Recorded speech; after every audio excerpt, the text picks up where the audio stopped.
Alam mo ba kung saan nakuha ang salitang Misa de Gallo o Simbang Gabi? Kumusta?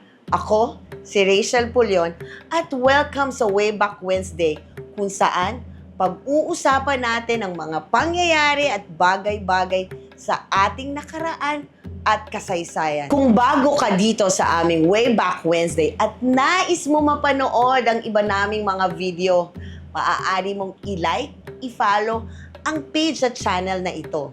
Tara, pag-usapan natin ang Misa de Gallo.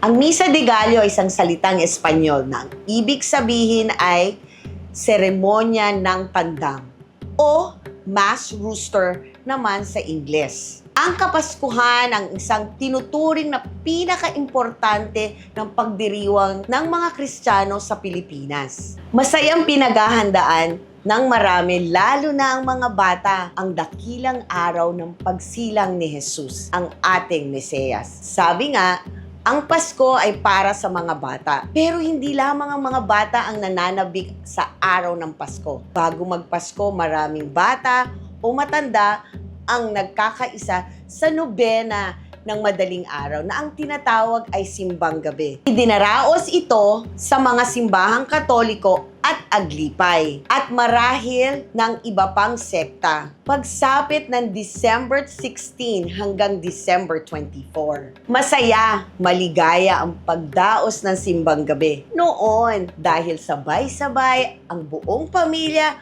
buong baryo sa pagdalo ng misa dahil pagsapit ng alas 3 ng madaling araw, sabay-sabay ang pagtunog ng kampana ng simbahan upang gumising na ang mga tao. Hudyat ito na kailangan na nilang maghanda para sa alas 4 ng misa. Yun ang tunay na kahulugan ng Simbang Gabi. Meron ding banal na bagay na sumisimbolo na tayo ay handa na upang dumalo ng banal na misa. Tayong mga Pilipino ang pinakamasaya sa Pasko. September pa lang, marami na ang naghahanda ng parol, kumukuti-kutitap na Christmas light, at marami pang iba. Ngunit, tandaan na higit na mas mahalaga ang espiritual na paghahanda.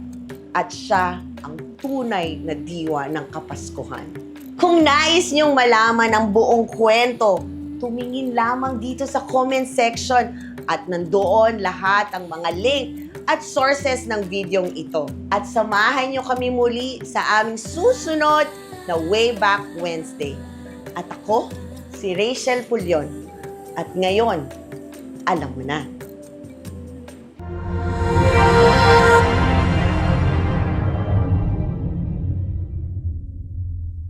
Kung bago ka dito sa aming okay. Kung bago ka di na ang ibig sabihin, ano ba? Perfect. Hoy, ang bilis ko ngayon, better!